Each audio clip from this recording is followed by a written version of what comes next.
Diplomatic Immunity Demo. By this time, Joe was deep in the woods. He looked around, noticing the thick green foliage, not only in the trees and brush, but also on the ground.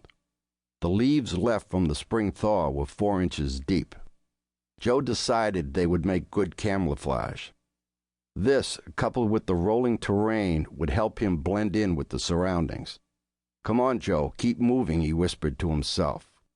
He knew he had to find a place to set an ambush. There was no way he could stand and fight against 6 mercenaries all at the same time. If he could eliminate them one at a time, he would have a chance. He walked further and saw that he had arrived at the bottom of a ravine. With deliberation, he stepped into the marshy area, leaving footprints even a child could follow. He continued until he came to the end of the marsh. Then he backtracked, putting his feet into the footprints he already made.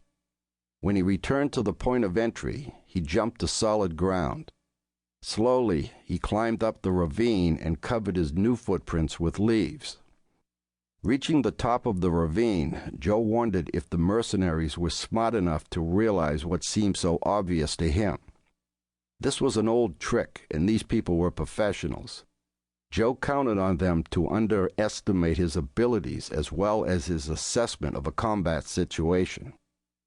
At the command site, everyone milled around everywhere, and Sykes was annoyed at the arrogant display by Movik's cronies. One man in particular irritated Sykes. He carried a clipboard and was soliciting entries for a pool or contest on the time that the report of Joe's death would be broadcast over the radio.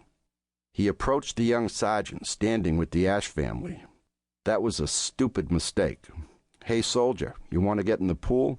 Although the soldier was standing right next to Allison, it didn't stop the man from explaining the rules of the demented contest. He had no idea or didn't care who Allison was.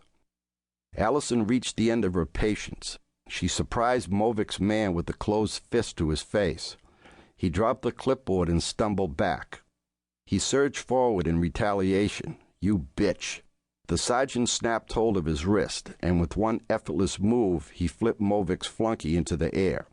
He landed on the ground with a bone-crushing thud. The man rose to his feet, holding his shoulder and whimpering.